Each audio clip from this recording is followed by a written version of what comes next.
Hello, friends, and welcome to Syracuse football postgame presented by Krause Health, the official healthcare provider of SU Athletics. Syracuse takes down Purdue 35-20. Brent Emily Leiker. I'm in Syracuse, New York. Emily is in West Lafayette, Indiana.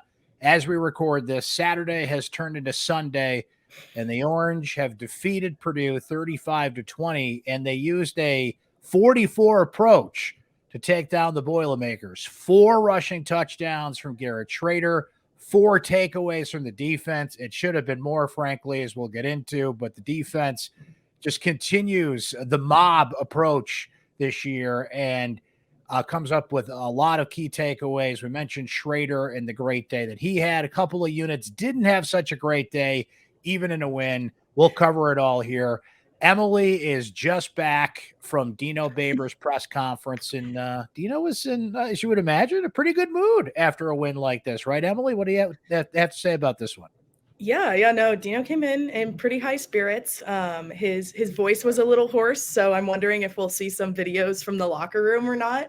But there's really kind of 2 big things that he said that I thought were interesting and also kind of fed into some of the bigger talking points of the day. I think first off, obviously Shrader ran the ball a ton. And I think, at least to me, a lot of those runs looked like they were scrambles. They looked like they might've just been because there was pressure on the O-line. He just kind of picked a direction and ran with it. But Dino said that was actually like scripted. A lot of that was scripted. What they had seen with Purdue's defense, they felt like there was going to be a lot of rushing lanes for Garrett to take advantage of. And both of them kind of said that they wish he hadn't have had to run as much. There was obviously, they wanted some more connections on those deep balls, which feeds into the next thing that he said. But that wasn't like, that was purposeful. Like, it wasn't just Garrett scrambling because he felt like he had to scramble, which I think is good because obviously we came into this game with the news that David Wohlabaugh is out for the season. The 2 other offensive linemen, Kalen Ellis and Joe Moore, who we thought might be back today, weren't. They didn't even travel.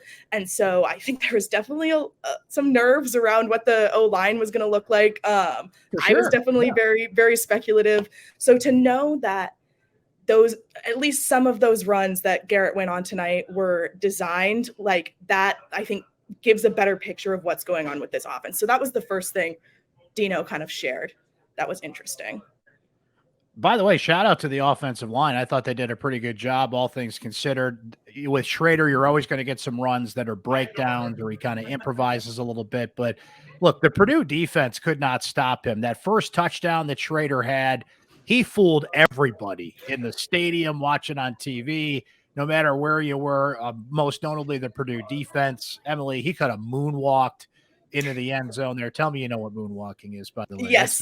Okay, all right. I'm making sure that's not too old of a reference there.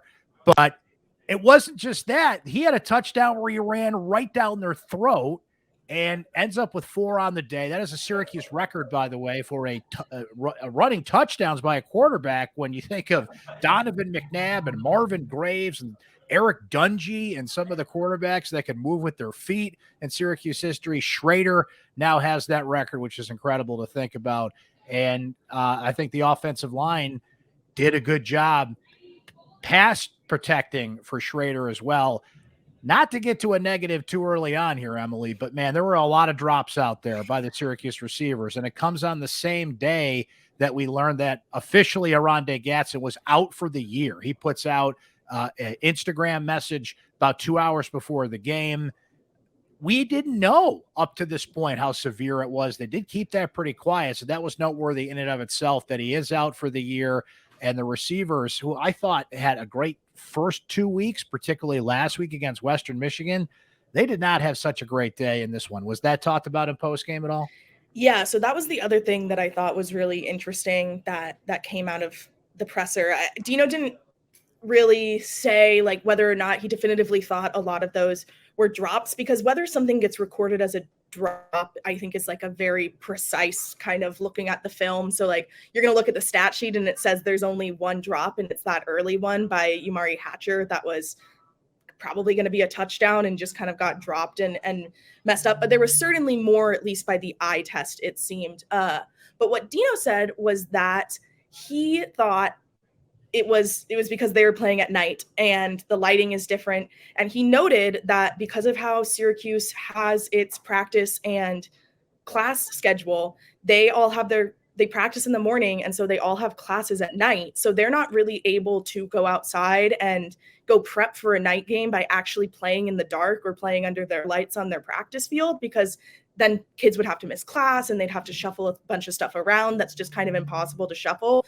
So he was like, look, should we have probably done that? Yes, because I saw how it affected things in the game. And he was like, obviously I want to watch the film a little bit more and see if there was other stuff contributing there. But he seemed convinced that a lot of that had to do with just probably like perception issues and depth and shadows. And I don't know, just playing under the lights in an outdoor stadium. I don't know. I guess I can buy that. But where I think that's a little frustrating from a Syracuse standpoint is, with the exception of like 2 throws, Emily, they were on the money. I mean, you mentioned Amari Hatcher just flat out dropped the touchdown.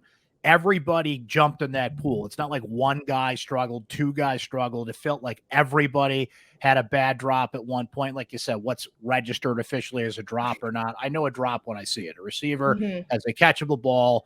The old adage, if it's in your hands, it's catchable. And there were too many of those that they didn't haul in, although Donovan Brown had a key catch on the sideline when Syracuse had a scoring drive in the second half, when this game was still a little iffy. And that's the other thing, Emily. So you flip it over to the defensive side. They were fantastic. The Mob had 4 takeaways. They should have had more, as we'll get into here. And it was, Marlo Wax was all over the place, knocked the ball loose on a sack, had a tipped interception. Terry Lockett was Johnny on the spot. He had 2 fumble recoveries, and it was just an overall effort by the defense. How did you see that success and why they were able to make the Purdue offense have a long, long night, particularly their quarterback Card, who was responsible for all 4 of those takeaways, 3 fumbles and an interception. Yeah, but I think so we had to go over this a couple times in the press box, the few of us who were here on press row. So there was the 2 fumble recoveries, there was the interception, and then I think the other credited turnovers were all turnovers on downs. There's I think an inaccuracy in the stats sheet is what I'm trying to say, unless I'm like blatantly forgetting the 3rd fumble, besides the 2 that were overturned with review, which we'll talk about. But I asked Marlo about that.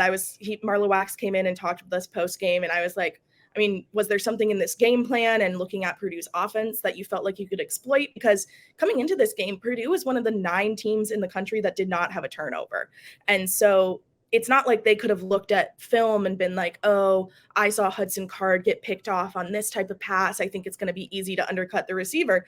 Marlo said it was just effort. I'm sure looking back at the film, they might have a slightly different answer, might have a more tactical answer.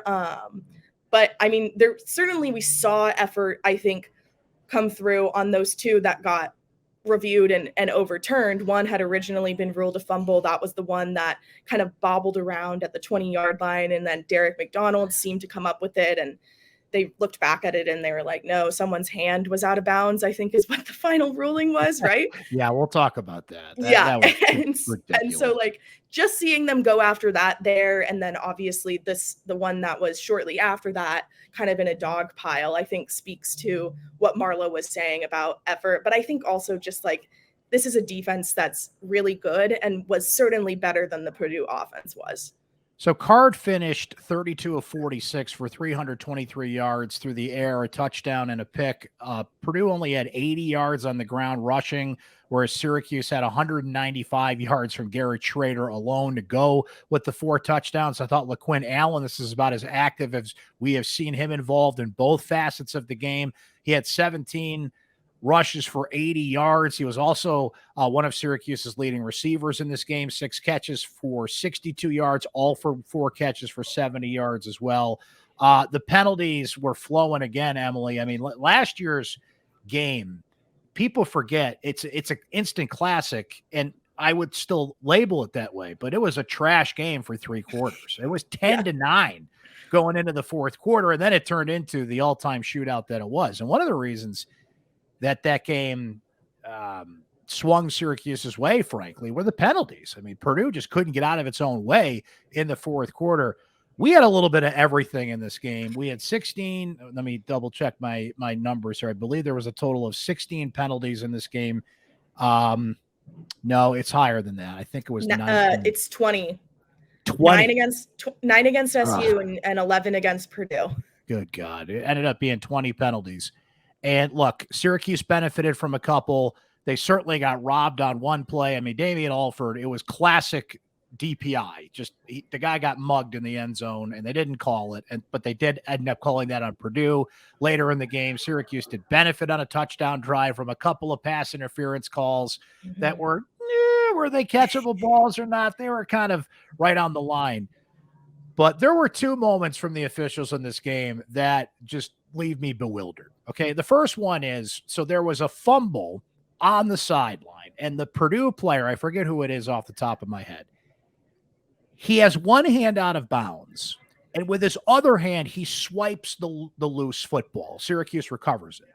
By rule, because his hand was out of bounds, the play is dead, right? Which could not be any dumber. Like, what are we doing here? If anything, it should be an illegal touch on Purdue and Syracuse gets the football. But the fact that that kills the play, it just goes against everything that replay should be. And it's just, we find these overthought, dumb rules in football. The second one, Emily, happens in the fourth quarter, and Anwar Sparrow clearly strips the ball. It goes into a pile. Now, maybe Syracuse didn't recover it in that pile. Isaiah Johnson ended up with it at the end of the whole thing. But the beauty of it is the officials, like the scarecrow from Wizard of Oz, rule on the play both ways. They point both ways. So they couldn't figure it out. They go to replay. Purdue gets the ball. So they just kept trying to give Purdue chances to win this game in the fourth quarter, but ultimately they couldn't do it because the Syracuse defense just kept stepping up. Yeah. You know, both of those were just funny. And like watching them in the press box, like we obviously get like limited kind of access to the replays because usually we only get what's on the big board. And sometimes teams will choose to only put things on the big board once, especially if they know it's a close call. So like I definitely need to even go back and look at some of those, but certainly maybe you should. Maybe I don't. Maybe I shouldn't look back at them. Certainly the second one where Isaiah Johnson came up with the ball, it did not feel like they had enough evidence to overturn that one. So I was very surprised. But you know what? Syracuse's defense took it in stride. They made the stop on the next two plays, and that was the end of the game. And I finally got to breathe my sigh of relief with like 3 minutes left in the quarter because I felt confident that I wasn't going to have to rewrite my gamer at that point. I was ready, Emily. We saw the game last year. I was ready for anything. You know, Emily and I are both writing essentially on deadline. We both have stories that go up pretty much when the game's over, like ASAP, right? And, you know, I always root for a great game, but last year was just, I don't know how I posted the story I did. I don't know how you posted the story you did because how do people's fingers work that fast? It was insane the way that game went. So I was ready for it. And there were some moments in the fourth quarter where I was like, okay, here we go. Syracuse and Purdue. What are some other things that maybe stood out to you in post game or just being there in West Lafayette, sold out, a rare night game for them? You talked about how Dino didn't practice at night. They barely play night games at Ross-Ade Stadium. That's kind of been a new thing in recent years. They didn't even put lights in there until recently. So what other things stood out to you on your trip there to Indiana? Yeah, you know, I will say, I mean, it was definitively a sellout. Like every seat had a butt in it for most of the game, kind of until midway through that fourth quarter when things started to feel a little bit out of reach for Purdue. It wasn't like a ticket sellout. There were people here. People were excited for this game. You could spot some patches of orange throughout the stadium. So very well attended event, which I think is always fun. And I know the players were looking forward to just from what they had told us this week. You know, Dino got asked, I think obviously the big news coming out of this, which we talked about a little bit, was kind of what happened pregame with finding out that Arande's out for the season. And Dino got one question about that postgame. I kind of figured he wasn't going to talk about it much today, if at all. So there's going to be more questions on Monday. Basically what he said tonight, like he was asked when they knew that Gadsden was going to be out, and he declined to answer that. He was like, that's not relevant, but like, we just went in like looking next man up and kind of just all the classic things you say in that scenario. So if people were hoping that there was going to be more insight into that tonight, there isn't, but hopefully there will be soon. Let's see what else. Oh, this was really fun and interesting. So we got Marlo, Garrett, and Justin Barron at the podium tonight.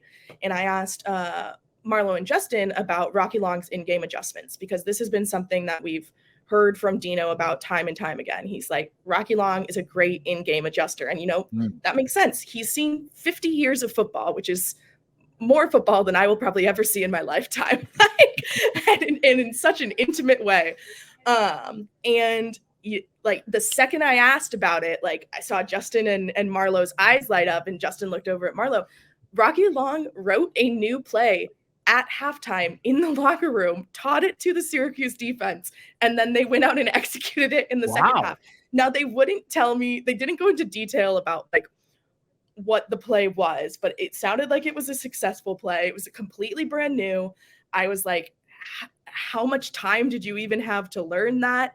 And they are like, only a couple minutes, really. But the thing they noted, and the thing obviously we continue to harp on, is like, that type of stuff is easy because they're still running the 3-3-5 system. And that's just such, like, it's so beneficial to Syracuse that they went after another defensive coordinator who runs the same scheme that this defensive personnel has been successful in. And that is just another anecdote to back that up. And so I'm hoping that maybe someone else this week that's not a captain and a veteran and knows to keep their mouth shut on those types of things will give us a little bit more insight. Or maybe the players always talk after Dino, so I might follow up with Dino and see what he thought of Rocky Long's halftime play. But I think that's a nice little piece of lore for this big defensive showing against Purdue.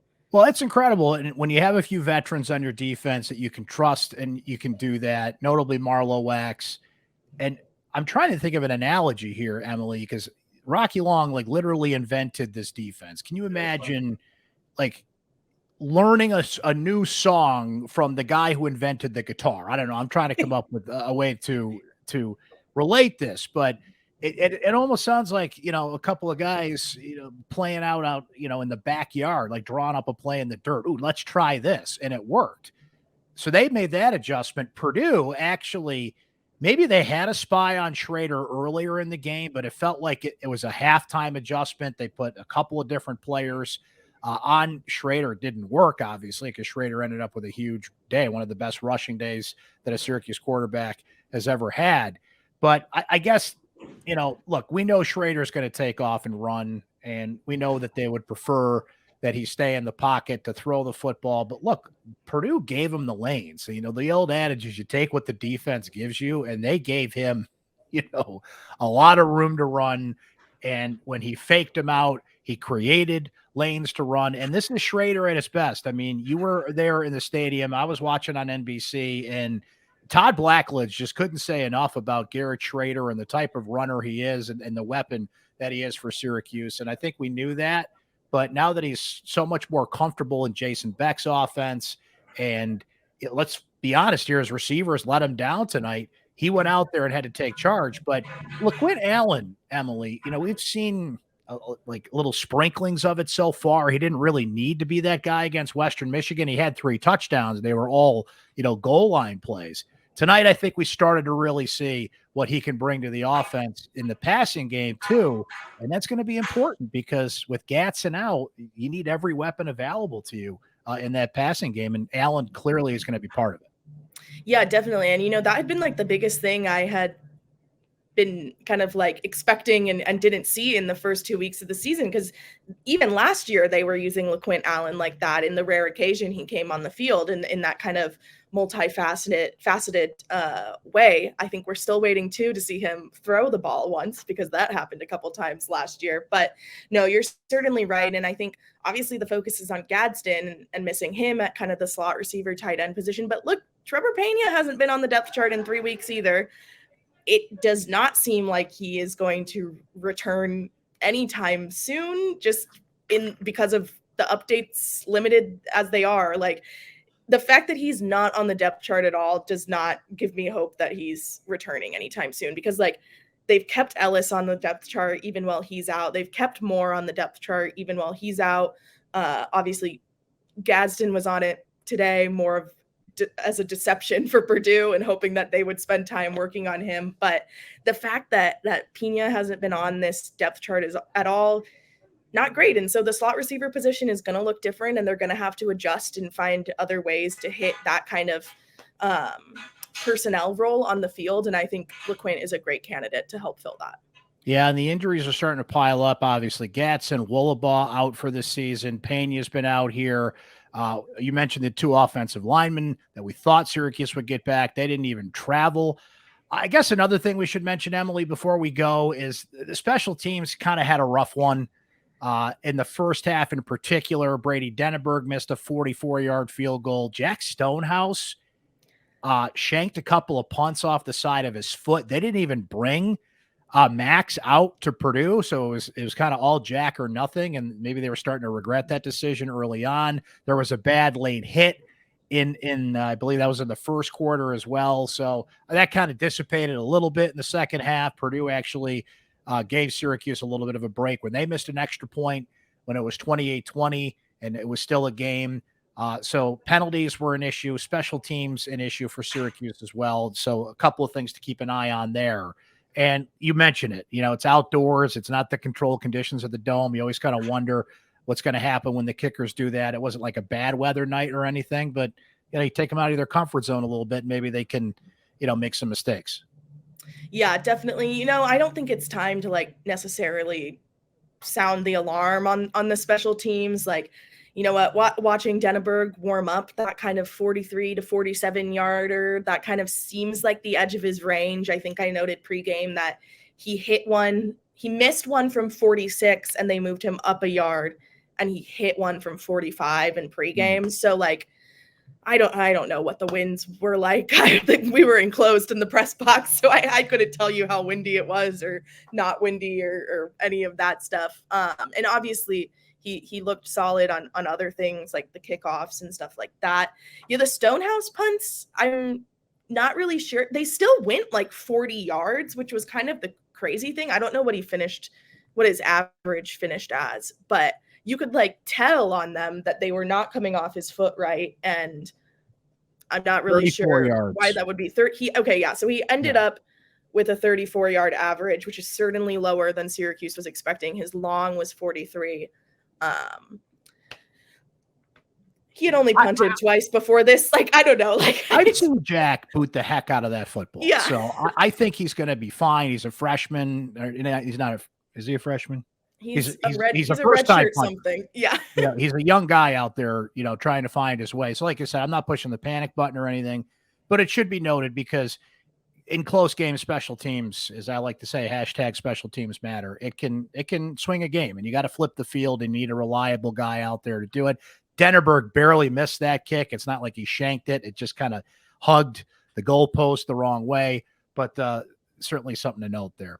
So Emily, Army comes in next week, and they actually have the rare advantage of they played in a dome before they play in the JMA Wireless Dome. They played UTSA in the Alamo Dome.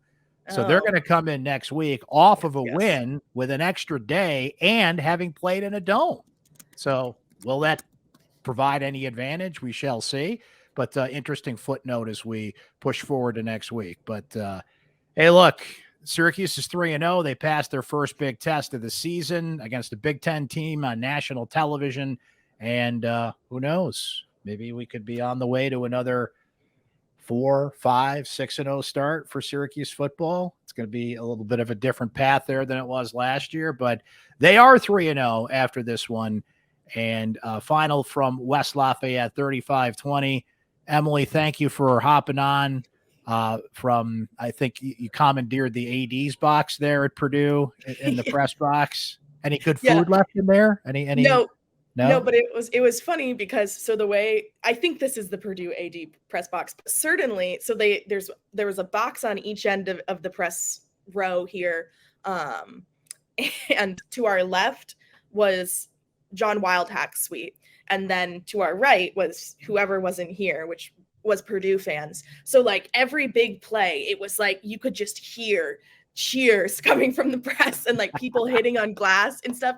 And it scared the bleep out of me a couple times because I was not expecting it, and it was very loud. But You gotta it have added a nice little environment. It was fun. That's the worst. Those enclosed press boxes are the worst. You gotta have open windows, man. Come on, especially on a nice night like it was tonight. Mm-hmm. So anyway, safe travels back home. Thanks for joining us once again here on Syracuse Sports, our Syracuse football post-game edition. I'll be looking for your coverage, of course, over the next week here, and appreciate your insight as always.